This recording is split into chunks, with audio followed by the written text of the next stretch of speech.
Menos mal que temos nenos vellos como Herminio, que son sabios.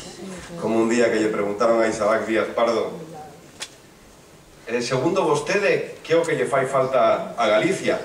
E ele dixo: carallo, a revolución, que nunca se fixo. E eu pensei, manda huevo que un neno de 90 anos tiña que lembrarnos os demais que temos que facer a revolución.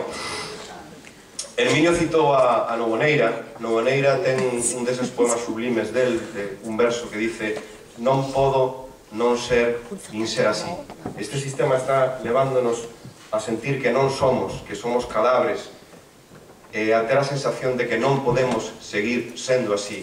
E nós estamos aquí para rebelarnos ante iso e decir como Dustin Hoffman no graduado, cando lle preguntaba ao pai: e ti, meu fillo, que queres ser na vida? E ele dixo: eu quero ser diferente.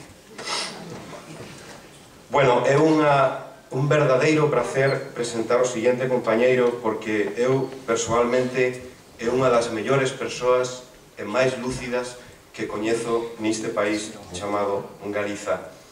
E hai unha frase dil que repito últimamente moito. Mandei un mail dándolle as gracias por unha información, e il, referíndose á panadería que había na Coruña, donde traballaron e donde nos deron un exemplo increíble os compañeiros anarquistas, comunistas, socialistas, durante a folga dos anos 20, facendo pan despois da súa xornada e empanadas para a xente que estaba na folga. El díxome: Xoán, nesta panadería todos temos que fornear algo. Con vos, Eliseo Fernández, historiador especializado no movimento obreiro galego e militante anarquista, nin Deus, nin amo.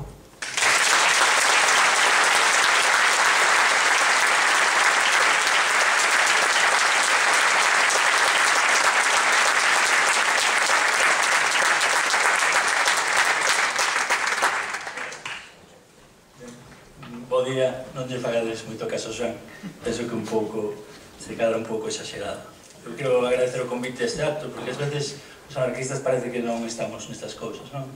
Parece que a veces o mellor somos incómodos e non nos convidan porque decimos cousas que son inconvenientes, outras veces porque vamos un pouco de puros e non queremos participar porque temos diferencias coa xente, ese tipo de cousas. Neste caso, non se deu a circunstancia de que non nos convidaron a min, e eu creo que é necesario participar neste tipo de cousas, non? Porque eu me sinto moi unido a toda a xente que vexo aquí, non? Porque con moitísima xente teño coincidido en moitísimas cousas.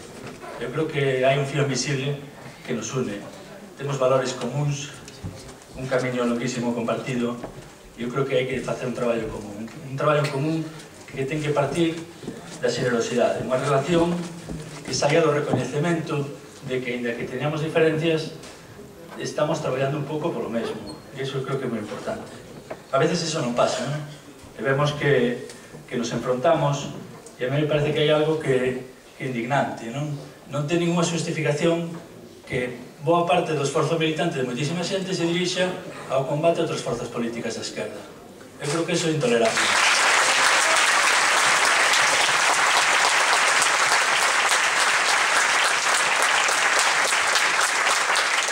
Eu creo que isto é unha sinal de impotencia e de que tamén, en certa medida, o que estamos é asumindo algúns dos valores do capitalismo, a competitividade, o triunfo, a necesidade de estar adiante e de estar por encima dos demais. Iso tampouco o debemos de facer. E iso tamén ten unha raíz, que é a desaparición case total de valores comunitarios, das tradicións colectivas, ata o punto que hoxe estamos individualizados ata límites absurdos. A sociedade está desarticulada. Vivimos cada un no seu lugar, comunicámonos polo internet, pero cada vez temos menos vida social. E iso é o caldo do cultivo do satanismo do capitalismo. E ao final iso convértese nunha forma moi refinada do fascismo, o 1984 do que falaba Orwell. Entón eu entendo que é necesaria unha refundación da esquerda. Pero, bueno, como os Sócrates a veces nos gusta moito o imposible, creemos que é necesario unha refundación total da sociedade.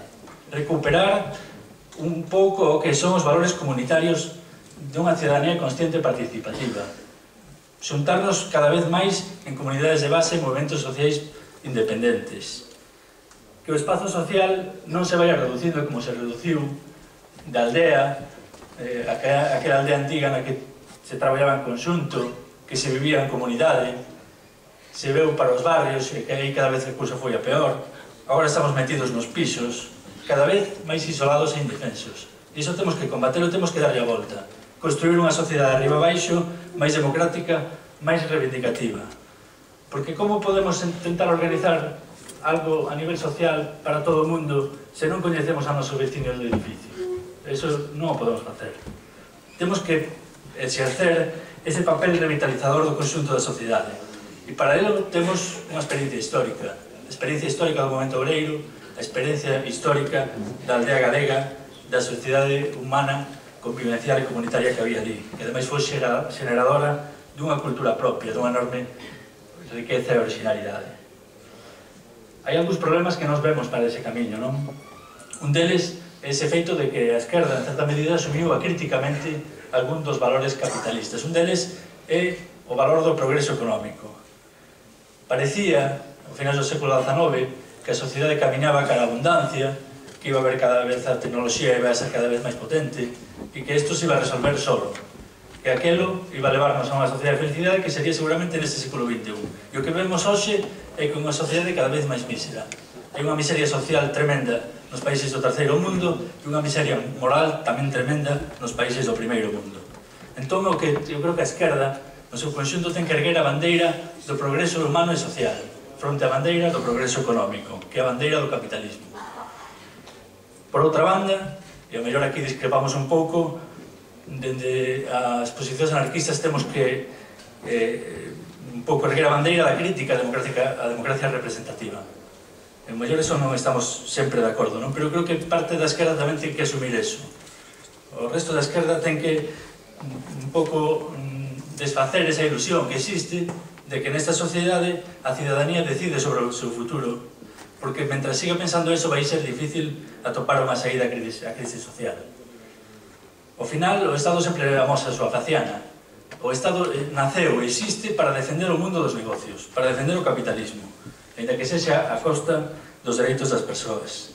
E non é únicamente o problema de que os que en teoría nos representan as élites políticas e sociais sexan ou non representativas da nosa vontade, senón sobre todo que a existencia dese modelo de representatividade no mundo laboral, no mundo da educación, no mundo da política, o que leva é a desmovilización social, e iso leva finalmente a desarticulación. Por outra banda, ademais, iso tamén é un foco de corrupción, e a peor corrupción que pode atopar a esquerda é a desvirtuación dos desexos e das inquedanzas do povo por medio desa representación que a veces se deturpa. Entón, para nós, compre desprofesionalizar a vida política e cada vez máis animar a xente a participar en movimentos sociais independentes e participativos, sobre todo. Que os movimentos non sexan teledirixidos, porque ás veces dámonos conta de que os movimentos teledirixidos perden a súa vitalidade con rapidez e mesmo cambian de amo con moita facilidade. Por último, repetir que temos un camino común. Eu agardo que esas diferencias que temos en todas as esquerdas pois chega un momento que as poidamos dilucidar en ese momento no que conseguíramos cambiar o mundo cara mellor. Mentres tanto, non hai que abrazar debates, non hai que, digamos, evitar a discusión. Hai, digamos, un campo para traballar en común, para confrontar os nosos programas, ao tempo que damos, sobre todo, a batalla ao capitalismo e ao Estado. E nada máis que lembrar tres palabras que nos os libertarios decimos sempre: unión, acción e autoxestión. Eu creo que ainda son moi válidas. Moitas grazas por a votación.